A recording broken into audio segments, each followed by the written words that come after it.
अखिल विश्व गायत्री परिवार पक्षर वृक्ष गंगा अभियान परिवेश पई उत्सर्गित प्रतिभा हेले संवर्धित। घसीपुरा ब्लॉक अलती कल्याण मंडप ठारे स्थानीय अंचलर गछ मनीष घनश्याम साहू स्मृति रे एक चारा बंटन कार्यक्रम सह प्रतिभा संवर्धना कार्यक्रम अनुष्ठित होईछि।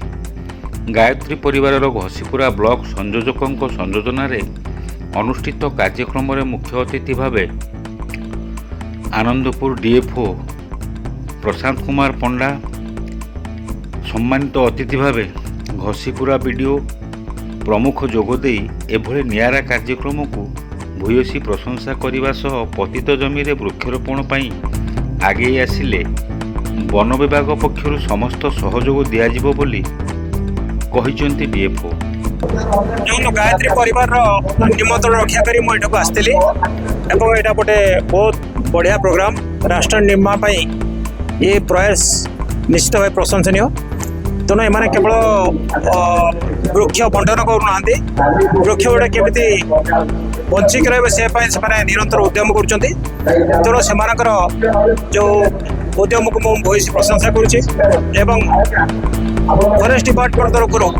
जहाँ कि साहाय्य से वृक्ष गुड़िक बचापी से निश्चित भाव करी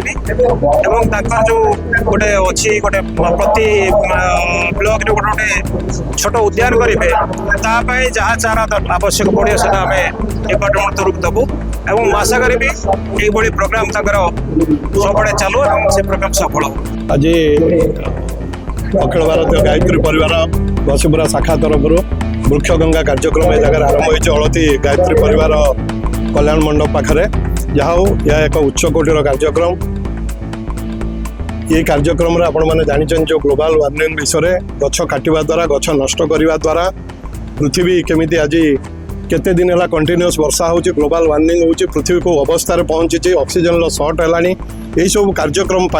निश्चित भाव आम समस्ते गोटे गोटे वृक्ष रोपण करवा दरकार एवं लोक उत्साहित करवा दरकार जे सेमि केमिति वृक्ष रोपण करिकी ये धरापृष्ठ को संतुलित अवस्था को आनिबा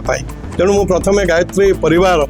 धन्यवाद दूचे समस्त सदस्य मानक धन्यवाद दूचे। आज ये गोटे सुंदर कार्यक्रम है जे संवर्धना सभा जो मैंने अंचल ख्याति संपन्न लोक वृक्ष लगेबार ख्याति संपन्न माने धरापृष्ठ को बंचेवा जो मैंने सब अविरत चेष्टा कर आज संवर्धित करा आज आमर जो घनश्याम साहू तांकर स्मृति उद्देश्य ये वृक्ष गंगा कार्यक्रम आमर आज आरंभ होइतिला एवं प्रतिभा माने जो आमर आखपाखर गाँव में जो प्रतिभा माने अच्छी से निमंत्रण करूँ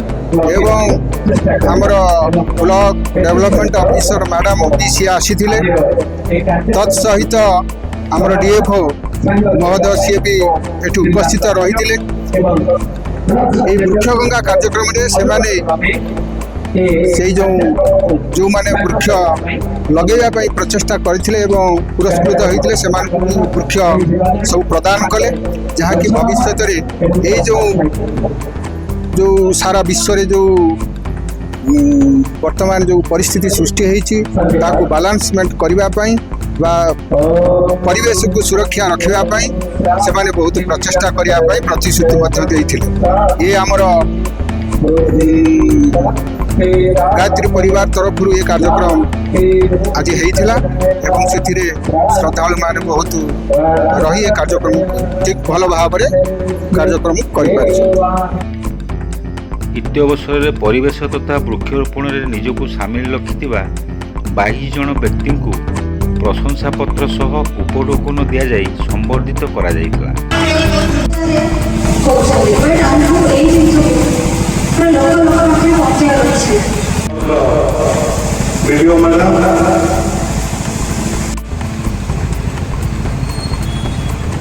भल लगिला जे आपण माने आपण कार्यक्रम गिरिजा सत्तर राव आता देखो के राव केन्दुझर अमूल्य कुमार जेना रिपोर्ट खोला खबर टीवी।